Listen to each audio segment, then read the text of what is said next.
बीड जिल्ह्याच्या शिक्षण क्षेत्रातील एक नामवंत व्यक्तिमत्व म्हणून जीवन गुरुजी यांचे नाव घेतले जाते। केज तालुक्यातील प्रसिद्ध अशा गणपतीच्या गावामध्ये म्हणजेच कुंभेफळमध्ये त्यांचा जन्म झालेला आहे। एकत्र कुटुंबामध्ये ते वाढले आणि घडलेले आहेत। त्यांच्या आजोबांना शिक्षणाचे खूप महत्त्व वाटत होते, त्यामुळे त्यांनी घरातील सर्वांना शिकण्यासाठी प्रवृत्त केले होते आणि त्यामुळेच त्याचा फायदा अनेकांना झालेला आहे। हे जीवन गुरुजी देखील खूप मन लावून शिकत गेले आणि यशस्वी झालेले आहेत।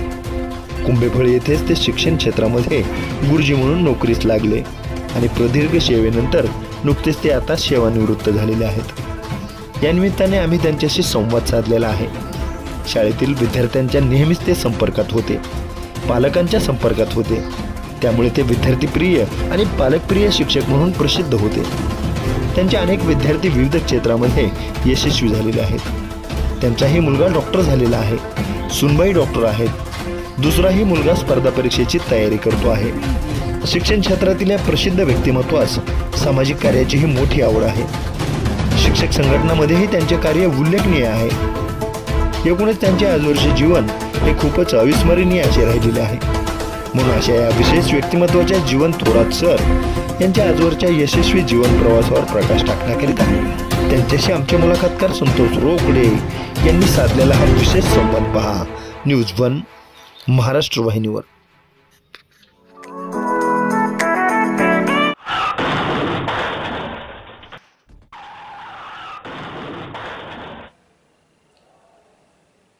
ऐसा कहते हैं कि जीवन बहती धारा है, बहना प्रकृति का नियम है, निरंतर बहते जाना है। कारण हे आयुष्य काय नेमकं की ज्याने जन्म घेतला आहे त्याला एक दिवस जायचं आहे, निरोप घ्यायचा आहे, परंतु जाण्या अगोदर काहीतरी चांगलं करायचं आहे हे ज्या व्यक्तीला समजतं ती व्यक्ती जीवन असते।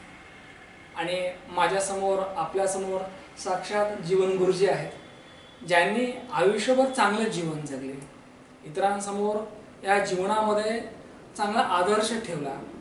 आणि असं म्हणतात की जे पेराल तेच उगवतं, त्यांनी चांगलं पेरलं, अनेक विद्यार्थी घडवले, अनेक लोकांना मदत केली, अनेक वेळेला जर पाहिलं आपण तर त्यांचा अगदी राज्यस्तरीय आदर्श शिक्षक पुरस्कार देऊन सन्मान केलेला आहे। त्याचबरोबर अगदी जे काही शिक्षक बांधव आहेत यांचे प्रश्न सुटले पाहिजेत, नाही तर बऱ्याच वेळा काय असतं की आमचं पोट भरलं बाद झालं, परंतु संघटनेच्या माध्यमातून ते आज शिक्षकांचे प्रश्न सुटले पाहिजेत यासाठी मागच्या अनेक वर्षापासून ते संघर्ष करतायत, प्रयत्न करतायत। त्याचबरोबर अगदी गावातला कुठला सप्ताह असेल, कुणाची अडचण असेल तर जीवन गुरुजी अगदी हजर असतात। प्रामाणिक व्यक्ती म्हटलं की जीवन गुरुजी आता हे समीकरण बनलेलं आहे। आणि म्हणूनच त्यांची मुलं आणि त्यांचं शिक्षण बघितलं, त्यांचे एक चिरंजीव डॉक्टर आहेत, सुनबाई डॉक्टर आहेत, दुसरा मुलगा त्यांचा अगदी स्पर्धा परीक्षेची तयारी करतो। या सगळ्या गोष्टी पाहिल्यानंतर असं वाटतं की आपण सुद्धा जर काही चुका केल्या असतील त्या दुरुस्त कराव्यात आणि जीवन गुरुजीसारखं जगावं। सर जास्त वेळ न घेता आपण प्रश्न उत्तरांना सुरुवात करूया।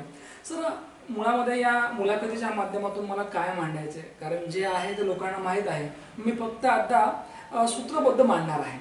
गुरुजी मला विचारावं वाटतं की अगदी केज पासून हाकेच्या अंतरावर कुंभेफळ गाव आहे नाही का गणपतीचं, तर अशा या गावामध्ये तुमचा जन्म झाला। एक विचारावं वाटतं की लहानपण कसं होतं, बालपण कसं होतं, काय नेमक्या आठवणी तुमचे, मग वडील असतील, आई असेल, तुमचं थोरात कुटुंब असेल, त्या भूतकाळातील पानांना प्रसंगांना उजाळा देताना आज काय काय सांगायला आवडेल?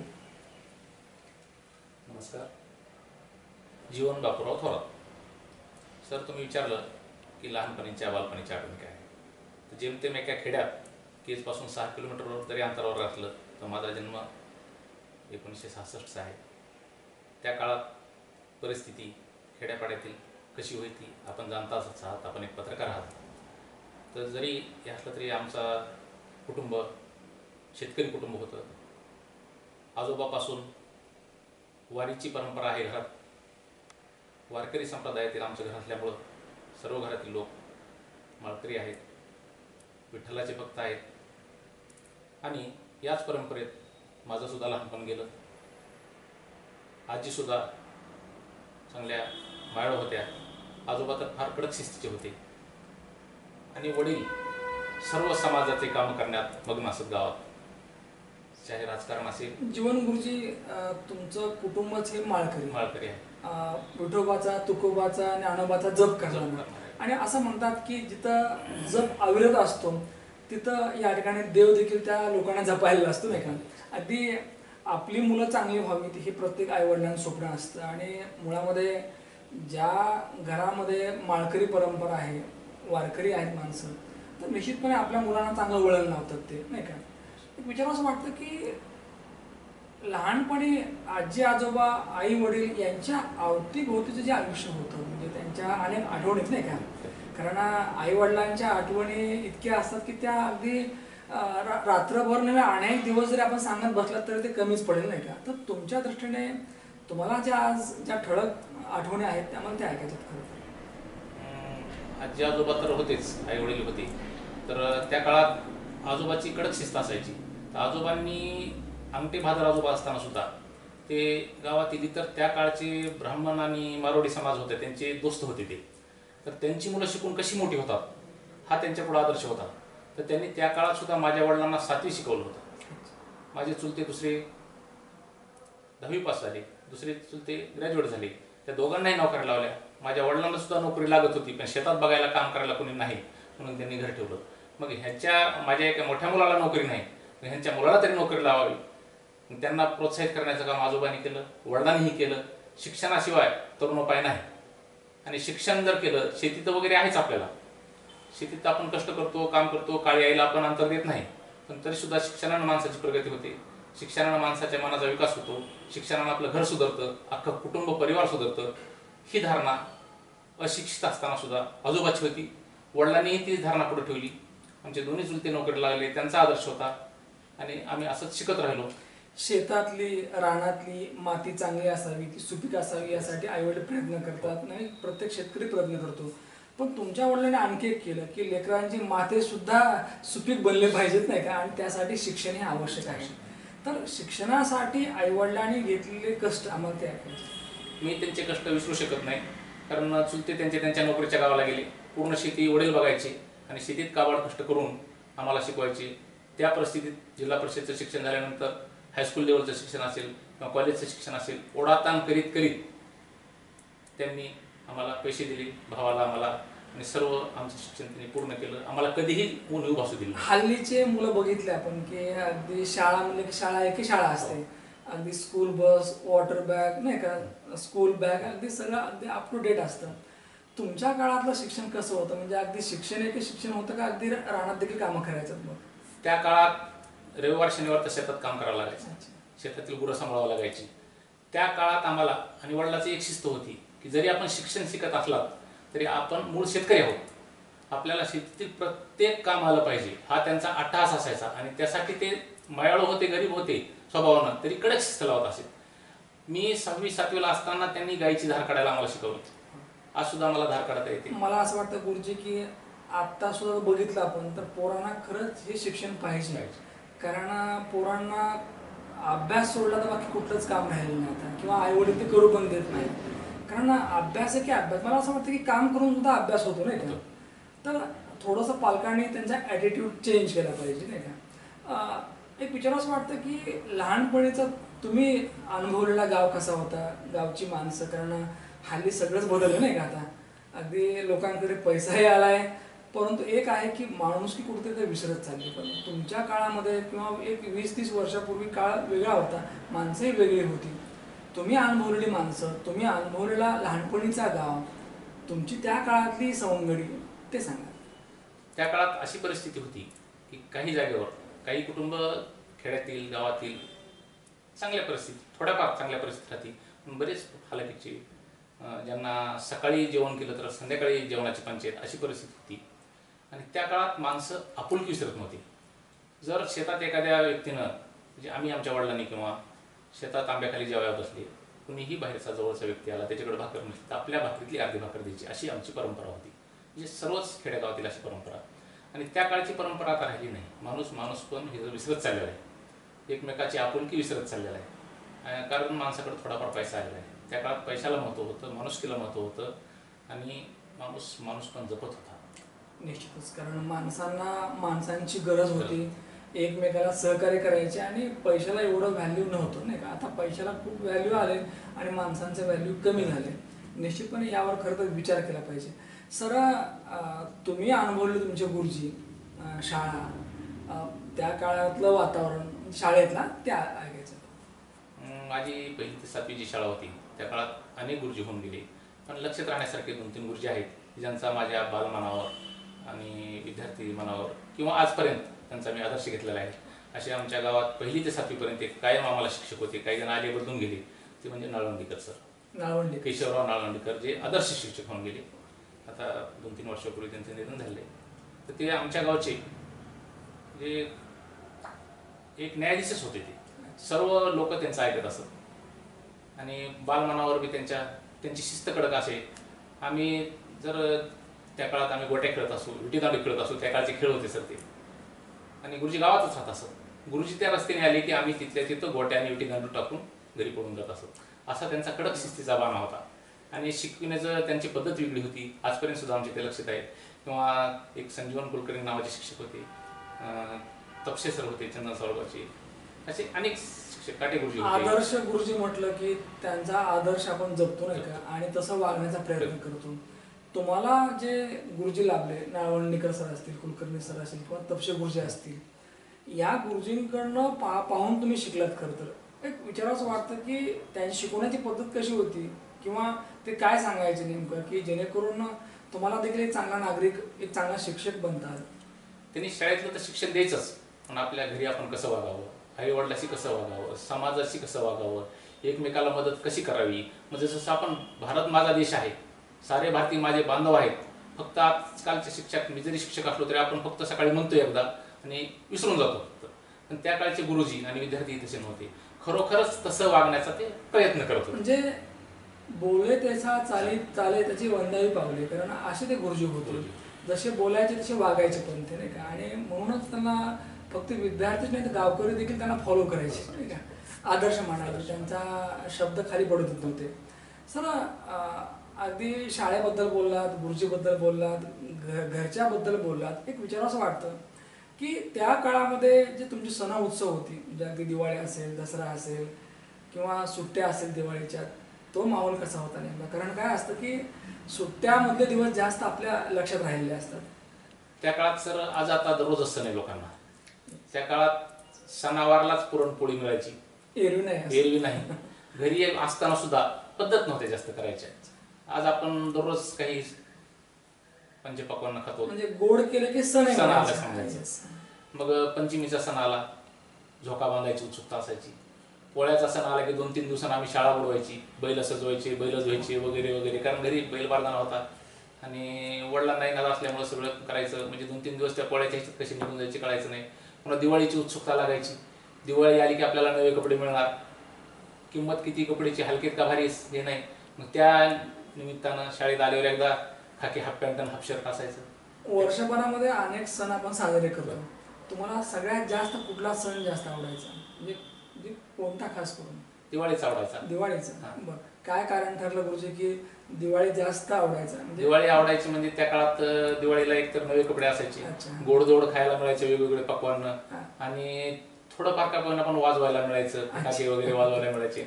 आणि ते काम आमचे चुलते धाकटे चुलते, आमचे पप्पा म्हणतो आम्ही त्यांना, वडिलांनी नाही जरी घेतलं तरी आठवणीनं ते वाजवायला आणायचे. सर्व त्यांच्या सर्व भावांच्या मुलांना सर्वांना विभागून द्यायची. म्हणजे वडील तर माया करायचे, पण काकाला देखील माया करायची.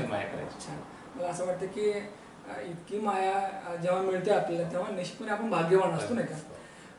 गुरुजी, दुसरा मुद्दा मला विचारावा वाटतो की तुमची त्या काळात जी मित्र कंपनी असते नाही का, कारण ते मैत्रीचं जे विश्व असतं ते फार वेगळं असतं.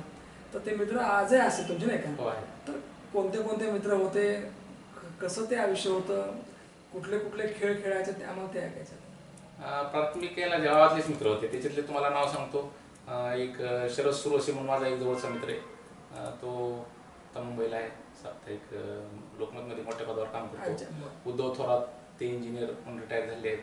दुसरे उद्धव थोरात शेतीच करतात.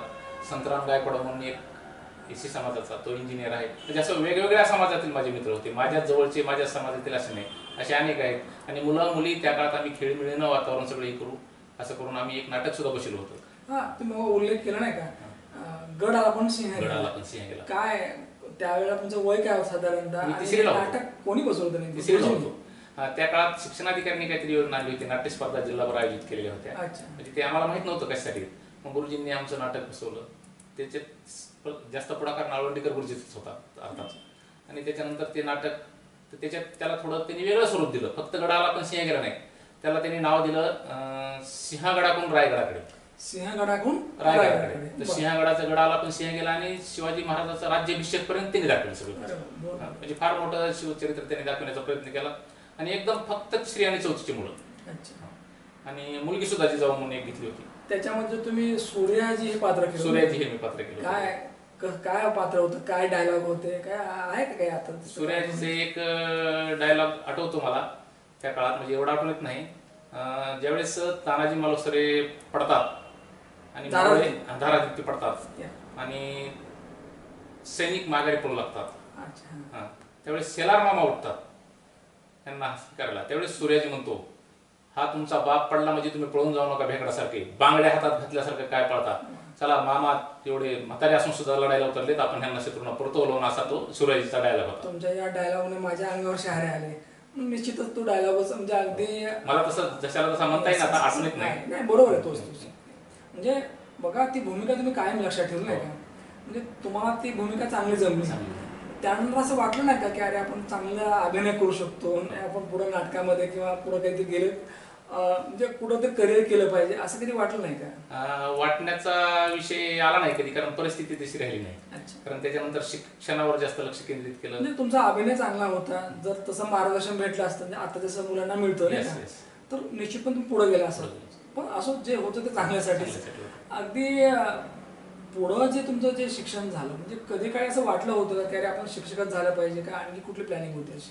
नाही, मला शिक्षक होण्याची म्हणजे असं हे क्षेत्र असं हे नाही, पण चांगलं शिकायचं चांगलं. आणि माझा मनातून आवडता हे होते की मी बँकिंग क्षेत्रामध्ये जाऊ. अच्छा, म्हणजे तुम्हाला बँकिंगकडे जायचं? बँकिंगकडे ते M.Com असल्यामुळं मला बँकिंगमध्ये नोकरी मिळावी किंवा कुठली तरी क्लरिकल पोस्ट चांगल्या पदावरची मिळावी, असा म्हणजे माझा मानस होता. एक मला गुरुजी विचारावं वाटतं की तुम्हाला बँकिंग क्षेत्रामध्ये जायचं होतं, कॅशियर व्हायचं होतं, पैसे मोजायचे होते, परंतु प्रत्यक्षात तुमचं जीवन बघितलं आम्ही तर तुम्ही कधीच पैशाला महत्त्व दिलं नाही.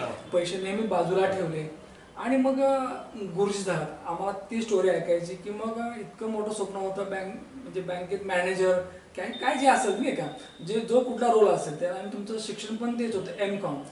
तर मग M.Com झालेला असताना इकडं का यावं असं वाटलं? काय कारण ठरलं की मग तुम्ही गुरुजी बनलात? कारण PG झाल्यानंतर ते चालू असताना मी बँकिंगच्या 4-5 परीक्षा दिल्या, SBIच्या वगैरे. त्याच्यात काही मी सक्सेस झालो नाही, सगळ्या घरच्या व्यापामुळं शेतीत काम करावं लागायचं. तरी सुद्धा महाराष्ट्र ग्रामीण बँकेची परीक्षा मी फक्त 2 मार्कावरून गेलेलो आहे त्यावेळेस माझं सिलेक्शन. तुम्ही तो प्रयत्न सतत केलेला आहे, परंतु त्याला पूर्ण अभ्यास केला नाही. म्हणजे अगदी शेतीमधली कामं असतील, तिथला व्याप असेल नाही का. तुम्ही मग एक सांगितलं की तुमच्या वडिलांचं लवकर निधन झालं. लवकर नाही झालं, आता झालं. बरं, ते वाचले होते ऍक्सिडेंट मध्ये. अच्छा, म्हणजे अपघात झाला होता. मग ज्या वेळेला हे शेतीमधली कामं सुरू होते, बँकिंगची परीक्षा सुरू होती, मग इकडला कसा योगाला शाळेकडला? शाळेकडल्यानंतर PG झाल्यानंतर शेतात काम करीत करीत मग आता कुठल्या तरी परीक्षा द्यायच्या, ते करायचं. मग आता शेवटी त्या काळात बँकिंगची वगैरे नोकरी झाली नाही. मग असं शाळा वगैरे जास्त सुरू झाल्या होत्या त्या काळात, 90-91च्या काळात. अनुदानित असतील. मग बरेच माझे मित्र शाळेत कुठेतरी लागू लागले, कोणी B.Ed करू लागले. मग B.Edलाही मी फॉर्म भरला होता. त्या वर्षी नंबर लागला नाही. नंबर नाही लागला असता आमचे जे चुलते आहेत, तात्या म्हणतो आम्ही त्यांना, डॉक्टर साहेबाचे वडील, तर गावातच आमची शाळा ओपन झाली होती. तसं तुम्ही 1991ला शाळेत रुजू झालो असतो, मला घेतलं असतं त्यांनी शिफारस केली होती. पण माझं दुसरीकडं प्रयत्न चालू होते ग्रँटेड शाळेवर, तिथं काही काम झालं नाही. मग चुलत्यांनी सुरुवातीला जिथं तुम्ही आता काम करताय ती शाळा अगदी नॉन ग्रँट होती नाही का? नॉन ग्रँट होती. अच्छा, 4-5 वर्ष तिला ग्रँट होता सुरुवातीला. पण विचार असं वाटतं की गावातली शाळा होती, मग जबाबदारी जास्त असते नाही का, कारण बाहेर गेल्यानंतर वातावरण वेगळं असतं. परंतु गावातलीच मुलं असतात, आपल्याच गावातली मुलं असतात, ती आपलीच माणसं असतात, आधी जबाबदारीने शिकवायचं असतं आणि शिस्त पण लावायची असते. तर काय नेमका हा प्रवास कसा झाला नेमका? सुरुवातीचे 5 वर्ष अगदी नॉन ग्रँड होते, त्यानंतर ग्रँड आला, किती वर्ष सेवा दिली, कसं शिकवायचा? कारण तुमचे विद्यार्थी आजही तुमचं नाव घेतात की आम्ही गुरुजीमुळे घडलो, नाही का? आम्हाला तो प्रवास ऐकायचा होता. तर 92 साली मग गावात दुसरं पद निर्माण झालं. शाळेत पहिले 2 पद होते. अच्छा. मग त्यांनी सांगितले की आपला दुसरीकडे प्रयत्न आपण चालूच ठेवू, पण आहे गावात शाळा, आपल्याला काही खर्च करून बाकीकडे कुठं जायची गरज नाही, गावात रुजू व्हा. आणि संस्था चालकांनी मी मला नोकरी दिली. खरं तर माझं M.Com विषय असल्यामुळे शाळेच्या त्या काळात कुठलाच विषय नव्हता. नंतर अर्थशास्त्र वगैरे आलं त्याच्यात. अच्छा. पण कुठल्याही शाळेत 1-2 M.Com माणसं चालत होते, अप्रूव्हल निघत होते. मग मी तिथं रुजू झालो. तर त्या काळात त्यांची इंग्लिशची जागा होती.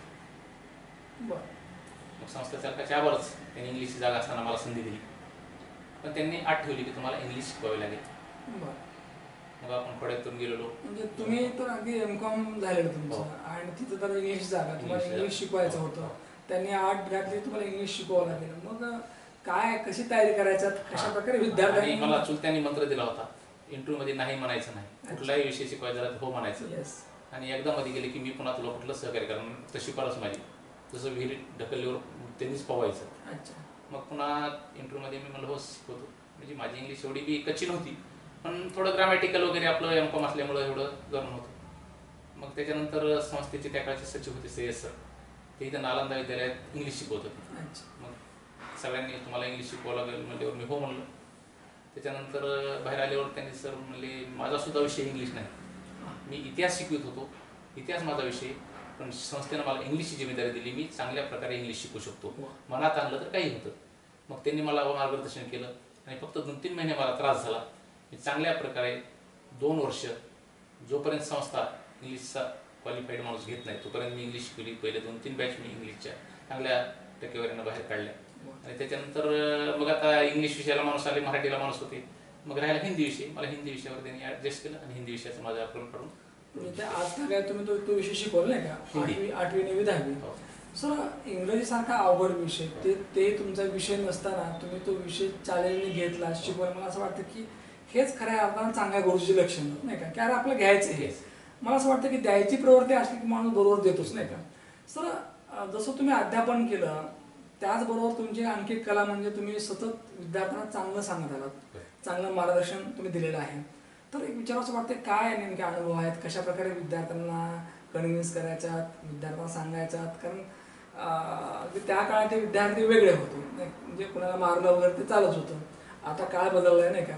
तर कशा प्रकारे विद्यार्थ्यांना हँडल करता, आम्हाला ते ऐकायचं. तर सुरुवातीच्या काळात विद्यार्थी आणि आम्ही, कारण गावातलेच असल्यामुळं त्याच्यातले काही विद्यार्थी माझ्या शेजारी राहणारे होते, काही मित्रसुद्धा होते शेताजवळचे, त्यांना मला शिकवायची पाळी आली. तरी त्यांनी मला समजावून घेतलं, मी त्यांना समजावून, आणि शिस्त कडक ठेवली पहिल्यापासून. आणि आज काय आहेत सर, मी रिटायर झालो आहे, मी बसून कधीही शिकवलं नाही. अच्छा. म्हणजे तास जो कॉलेजसारखा घेतात तसं शिकविल्यानंतर बसेल वह्या वगैरे तपासायला, पण बसून कधीच शिकवलं म्हणजे नाही. टीचिंग करत असताना, शिकवत असताना बसायचं नाही. नाहीच. हा आपला नियम ठेवला मला आपण. असं वाटतं की तुमचा हा आदर्श प्रत्येक गुरुजीने घेतला पाहिजे, नाही का? बसायचं नको, कारण उभारल्यानंतर एक उत्साह वेगळाच असतो. उत्साह वेगळा असतो, सर्व विद्यार्थ्यावर लक्ष राहतं, Yes. विद्यार्थी काय करतात त्यांच्या हालचालीवर लक्ष राहतं, आणि विद्यार्थ्यापुढे आपला आदर्श वेगळा निर्माण होतो. मला असं वाटतं की हा आदर्श आपण आयुष्यावर जपलाय. सर, जसं तुम्ही शाळेमध्ये एक आदर्श गुरुजी म्हणून वावरलात, तसं समाजात देखील तुम्ही आदर्श राहिलात, नाही का? अगदी गावातला कुठला सप्ताह असेल, कुणाचं काही कार्य असेल, अगदी जीवन गुरुजी नाही असं काही झालंच नाही, तिथं तुम्ही नेहमीच हजर राहिलात आणि स्वतःला झोकून दिलं. आम्हाला सामाजिक जे तुमचं कार्य आहे, अगदी मी तर म्हणेल की कॅमेऱ्यावरती सगळं टिपणं शक्य नाही आहे, पण आम्हाला जेवढं होईल तेवढं सांगा तुम्ही. म्हणजे काय नेमकं सोशल वर्क, सामाजिक कार्य आतापर्यंत राहील? सोशल वर्कच्या बाबतीत सांगाल तर ती परंपरा वाडवडिलाकडूनच आमच्याकडे आली. आमच्या परिवाराला तशी सवय आहे. माझे वडील जवळपास 30 वर्ष ग्रामपंचायतचे सदस्य होते, एक वळते उपसरपंच बी होते.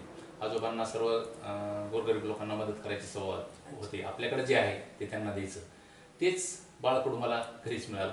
सर्व चुलते वगैरे त्याच परिस्थितीतून गेले होते. मग समाजाच्या कार्यात, कोणाच्या सुखादुःखात सहभागी व्हायचं, ते वाडवडील आपले होत होते. कोणाच्या समाजकार्यात सहभागी व्हायचं, कोणाला काही गरज पडली तर आपल्याकडे जेवढे आहे त्यातून गरज करण्याचा आपण प्रयत्न करायचा. पूर्णतः त्यांचा आपण भागू शकत नाही, हे मला बाळकडून मिळालं, ते पुढे जपण्याचा. मी असं म्हणत नाही त्यांच्या पावलावर पाऊल टाकण्याचा प्रयत्न केला. वडिलासारखं आजोबासारखं मला करणं शक्य नाही, पण त्यांच्या पावलावर पाऊल टाकून करण्याचा प्रयत्न केला. ज्यावेळेस आमचं गणपतीचं मंदिर झालं त्या काळात जे पिढी होती त्याच्यात प्रमुख होते, त्याच्यापैकी माझे वडील होते मंदिर स्थापन करताना. अनेक त्या काळचे सरपंच होते, बाकीचे लोक होते आणि त्यांचा प्रमुख सहभाग असायचा. मग कुणीही कीर्तनकार मंडळी असेल, भजनी मंडळी असेल, त्यांचा राबता जास्तीत जास्त आमच्या घरी असायचा आणि त्याला आम्ही कधीच हे केलं नाही. आमच्या आईनं सुद्धा नाही. जसं असेल त्या परिस्थितीत त्यांना खाऊ घालणे, हे करणे, सर्व वर्दळीची वगैरे आम्हाला सवय लागली आणि तेच आदर्श पुढे ठेवून माझाही तोच प्रयत्न चालू आहे. गावातील कुठले सप्ताह असेल, कोणाचं सुखदुःखाचं काम असेल, कोणाचं अडचणीचं असेल, त्याला जायचं, कोणी बोलवलं तर त्याच्या हे करायचा, मदत करण्याचा प्रयत्न करण्याचा आणि सामाजिकतेत राहायचं. आयुष्यभर मी मगाही उल्लेख केला की पैशाला तुम्ही नेहमीच गौण स्थान दिलं आणि सतत विश्वास संपादन केला. मला असं वाटतं की या जगामध्ये विश्वासू माणसं नाही का, ज्यावर विश्वास ठेवावा अशी माणसं फार दुर्मिळ झालीत खरं तर. आणि मला असं वाटतं की त्या दुर्मिळ माणसामध्ये आपण आहात आणि आमचा योग की मी तुमची मुलाखत घेत आहे. सर, अगदी तुम्ही काम करत असताना म्हणजे शाळा असेल, शाळेला पण थोडाच वेळ दिला, समाजाला वेळ दिला, शेतीला वेळ दिला, घरच्यांना वेळ दिला. आज तुमची मुलं डॉक्टर आहेत, सुनबाई डॉक्टर आहेत. अगदी मी तर म्हणेन की भाग्यवान माणसाची लक्षणं काय तर तुमच्याकडे पाहिल्यानंतर लक्षात येतं की खरा भाग्यवान आपण आहात. सर, मुलांना जे आपण घडवलं आहे, म्हणजे आज तुमचा मुलगा डॉक्टर आहे म्हणून मी तुम्हाला विचारतो, कशा प्रकारे मुलांना तुम्ही घडवलं, कशा प्रकारे वेळ दिला आम्हाला ते सांगा. माझ्या मुलांचं शिक्षण सुद्धा आपल्या शाळेतच झालेलं आहे. अच्छा, प्राथमिक शिक्षण त्यांना काही एक्स्ट्रा शाळा दुसरी नव्हती अशी? जिल्हा परिषद शाळेत मोठ्या मुलाचे शिक्षण झाले, छोट्या मुलाचे शिक्षण झाले. मोठा मुलगा थोडा माझ्या शाळेत सुद्धा मी 5वी 6वीला घातला होता.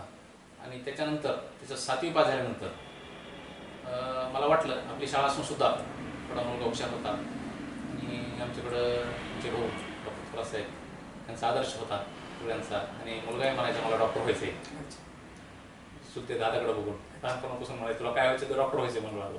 म्हणजे तुमच्या मुलासमोर दादा आपल्या आदर्श होते. मग त्यावेळेस असं नेमकीच लातूर पॅटर्नची सुरुवात झाली होती. त्याची 2010ची 10वी आहे. तर मी असा विचार केला की आपण आपल्या मुलांना लातूरसारख्या ठिकाणी आहे थोडे आपलं 4 पैसे हातात येतात, आपली नोकरी आहे, नाहीतरी पैसे कमवून काय करायचे, मुलं जर चांगली शिकली तर काहीतरी भाग्य उजळेल आपलं. तर तुम्ही बाकी आयुष्यात काही कमवलं नाही, फक्त मुलांना चांगलं शिकवलं. मग त्याच्यानंतर मी लातूरला त्याचं ऍडमिशन घेतलं आणि ते ऍडमिशन करण्यासाठी आमच्याच गावचे आमचे मित्र पारवेसर आहेत, प्राध्यापक पारवेसर नांदे या दयानंदला, त्यांनी मदत केली आणि मी लातूरला मुलगा टाकला. तर मुलांना त्याचं सार्थक केलं. 10वीला 100 पैकी 100 मार्क घेतले, 100% मार्क घेतले. 97% मार्काने 4% खेळाचे. म्हणजे तो गुणी होता, हुशार होता, त्याने नाव केलं खरं पेपरमध्ये नाव आलं. अच्छा, अभिनंदन. आनंद वाटला. सर, जसं मुलांना घडवलं तसं शाळेतले देखील जे विद्यार्थी आहेत, जे मुलं आहेत त्यांनाही घडवलं. अगदी आयुष्यभर या ठिकाणी स्वतःला तुम्ही झोकून दिलं. खरं तर एक सात्विक प्रामाणिक व्यक्ती म्हणून तुमच्याकडे लोक बघतात. सर, त्याचबरोबर तुम्ही संघटनेत देखील काम केलं आहे आणि बऱ्याच वेळा कसं असतं की गरज सर्व वैद्य म्हणून, म्हणजे माझं काम झालं ना आता बाकी काही होऊ जा, पण तरी देखील तुम्ही तसं ना विचार न करता संघटनेमध्ये गेलात. अगदी ज्या शिक्षकांचे पगार नाहीत होत त्यासाठी लढलात किंवा पेन्शन, जुनी पेन्शन योजना असेल त्यासाठी सतत संघटनेच्या माध्यमातून आवाज उठवला आणि तुम्ही तालुका अध्यक्ष पण आहात नाही का. तर संघटनेचं जे कार्य आहे ते सांगा. तर पूर्वीपासूनच आपल्याला जसा संस्थेत जे काम करतात, टप्प्यावर काम करतात, अनुदान लवकर येत नाही, त्याचा अनुभव होता आपल्याला. म्हणजे आपण त्याच्यातून गेलेला असल्यामुळं शिक्षकाचे प्रश्न काय असतात, त्याच्यासाठी किती लढा द्यावा लागतो, शासन दरबारी त्याला न्याय कसा मिळत नाही ह्याचा अनुभव होता. मग आपल्याला ग्रँट यायला 4-5 वर्ष लागली. 100% आल्यानंतर सुद्धा कायम अप्रूव्हल असेल, असे अनेक प्रश्न असतात, ते लवकर शिक्षकांचे सुटत नाही. मग ह्याच्यासाठी आपली शिक्षक संघटना, वेगवेगळ्या शिक्षक संघटना, आपल्या मराठवाड्याची मायबाप संघटना आहे मराठवाडा शिक्षक संघ, त्याच्यात फार नोकरीच्या आरंभीपासूनच मी सामील झालो. त्यांच्या कुठल्याही आंदोलनात वगैरे एक सदस्य म्हणून सामील व्हायचं. कालांतरानं 2000च्या नंतर मला कार्यकारिणीवर घेतलं. त्यावेळेसपासून मी बराच काळ सहसचिव होतो, कारण तालुक्याचे अध्यक्ष सिनियर असायचे आणि गेल्या 2-3 वर्षापासून संघटनेनं मला तालुक्याचा अध्यक्ष म्हणून बहुमान दिलेला आहे आणि तो आज कायम आहे. या जगण्यावर या मरण्यावर सतदा प्रेम करायला आणि तुम्ही खरंच भरभरून प्रेम केलं नाही का. मला असं वाटतं की मी मगाच पण उल्लेख केला की जीवन कसं असावं तर जीवन गुरुजींसारखं असावं, आदर्श असावं.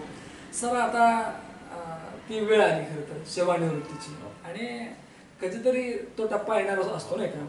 आता विषय असा आहे की एवढा सगळा अगदी वेळ तुम्ही शाळेत दिलेला आहे, आता शाळा नसेल नाही का, शिकवणं नसेल, आता हे जे सेकंड इनिंग आहे त्याची काय प्लॅनिंग आहे?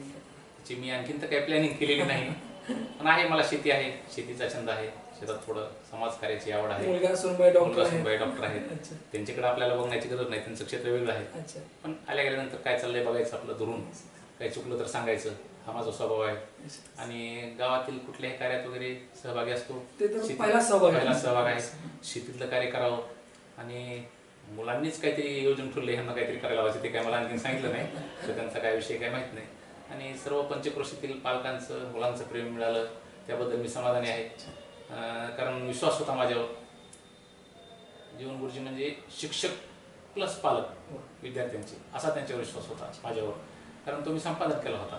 कारण पंचक्रोशीतील सर्व पालक माझेच होते, विद्यार्थी माझेच होते, आणि मुलींच्या बाबतीत त्याच्या बाबतीत पूर्ण विश्वास होता.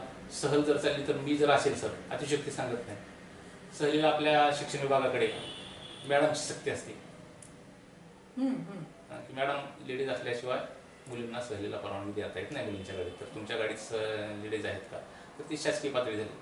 आणि पालकही विचारत असतात की मुलीबरोबर मॅडम कोण आहे, पण आमच्या 2-3 गावातले पालक विचारायचे, सर तुम्ही आहात का, किंवा हेडमास्टरला विचारायचे जीवन गुरुजी आहेत का, ते असले तर आमच्या मुलीला पडतं. हा माझ्याप्रती जो विश्वास होता त्याबद्दल मी सर्व पालकांचे विद्यार्थ्यांचे ऋणी आहे. कारण माझं आपण म्हणत नाही मी काय, पण ते त्यांचा विश्वास होता. आणि मला फोन करायचे बरेच पालक, तुम्ही सहलला जाणार असाल तर सहल, मग शिक्षकांनी माझी जरी अडचण असेल नाही दादा म्हणतात बरेच शिक्षक, दादा तुम्ही आला तर सहल निघते, आमचा एन्जॉय होते, असं अशा अनेक किस्से आहेत. आणि शाळेतील मुला मुलींचे भांडणं असतील, शेवटी कुमारवय असतं, काही अनेक प्रश्न निर्माण होतात. म्हणजे कुठेही प्रश्न असेल दादा म्हणजे गुरुजी गेले की ते प्रश्न मिटण्याचा प्रयत्न माझ्या पद्धतीने मी करायचो. जरी मी शाळेचा मुख्य नसलो तरी मुख्य भूमिकेत असायचो. फिर से एक बार कहता हूँ कि जीवन बहती धारा है, बहना प्रकृति का नियम है, बस बहते जाना है. कारण आलेला जाणारच आहे, परंतु जाण्या अगोदर जगून घ्या. आणि नुसतं स्वतः जगू नका, तर इतरांचं सुद्धा जगणं सुंदर करा. जीवन गुरुजींनी फक्त स्वतःपुरतं पाहिलं नाही, तर हा आदर्श त्यांनी समाजासमोर ठेवला, लोकांना सतत देत गेले. आणि जर काय कमवला असेल तर लोकांचा विश्वास कमवला. तो विश्वास पालकांचा होता, तो विश्वास सहकाऱ्यांचा होता, ज्या संस्थेनं संधी दिली त्या संस्थाचालक महोदयांचा विश्वास, अगदी वरिष्ठांचा विश्वास, बंधूंचा विश्वास, आईवडिलांचा विश्वास, पत्नीचा विश्वास, आणि आता लेकरांचा सुद्धा विश्वास. मला असं वाटतं गुरुजींचा जोपर्यंत श्वास आहे तोपर्यंत विश्वास कायम आहे. आणि आणखीन मी शाळेवर जाऊन शिकवणार आहे. सर एवढंच म्हणेल की तुम्हाला खूप चांगला आणखी आरोग्य लाभो, आणि पुढील काळामध्ये तुम्ही जे काही संकल्प केलेले आहेत ते संकल्प पूर्ण तडीच जावोत, यासाठी तुमच्या पुढच्या सेकंड इनिंगला न्यूज 1 महाराष्ट्र चॅनलच्या वतीने खूप खूप शुभेच्छा. निश्चितच आदर्श गुरुजी, जीवन गुरुजी यांची घेतलेली मुलाखत, यांच्या जीवन कार्यावर टाकलेला प्रकाश प्रेक्षकांना आवडला असेल. परत भेटूया पुढच्या मुलाखतीमध्ये. तोपर्यंत पाहत राहा न्यूज 1 महाराष्ट्र चॅनल. धन्यवाद.